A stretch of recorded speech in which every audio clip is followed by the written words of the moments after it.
I thought this movie was going to be about a cool new superhero.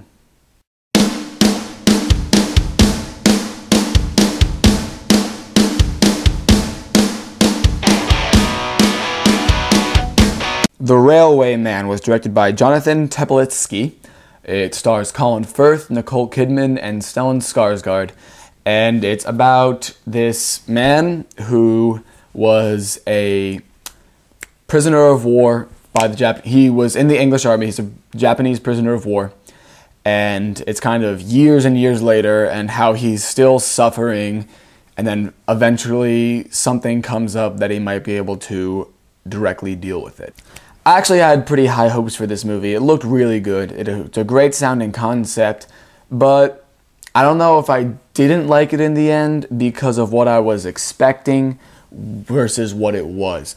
What I was expecting was more along the lines of Prisoners, which came out last year. Because I can say this, I'm not going to spoil it, because he eventually gets the opportunity to see the man who tortured him. And I was kind of imagining this whole, like, tense psychological, like, I have you now, like, kind of the tables are turned, but it was kind of them sitting around just like, I'm sad, be like, I'm also sad, be like, wow, we're both sad, be like, and then it just moved on. The movie was 2 hours long, and the entire first hour, like, nothing happened. Like, the entire plotline for the first hour kind of revolves more around his wife and how she is going to be dealing with this. I didn't really care about his wife. His wife, I honestly, like, Nicole Kidman, I didn't really care about her that much. It was kind of like, okay, there she is. And then, like, I didn't really buy their relationship. Like, the relationship which they established in, like, the first 10 minutes, it sounded like it was complete, like, horseshit. Like, it was so cheesy and just completely unrealistic, and it just didn't make any sense to me. So that, maybe the shaky foundations for that might be the reason that I didn't like the entire, like, first half of this movie.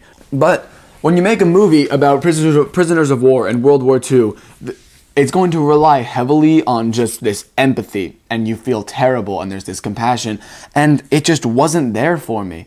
Like, as rude as it sounds, like, I didn't care that much. I didn't feel that bad. There were points when, obviously, if you didn't feel bad, you'd be like a terrible person. Like, he's getting waterboarded. Obviously, you're gonna feel bad, but that's just drawing from the situation. Like, the filmmaker, themselves aren't actually producing any empathy. They're saying, like, this happened, and you're like, I know, and then that's just why you feel bad. Colin Firth was very, very good as the older version of this man. He kind of had to go through a lot, and he did really draw a lot of empathy. He was the only character that I really kind of felt for. Nicole Kidman, as I mentioned previously, was just kind of like there. She didn't really do anything. It was kind of in the script, but also she just didn't have much to do. Stellan Skarsgard, as one of Colin Firth's friends who was also in the camp at the time, I never felt bad for him for some reason. Like, it just never really crossed that line for me.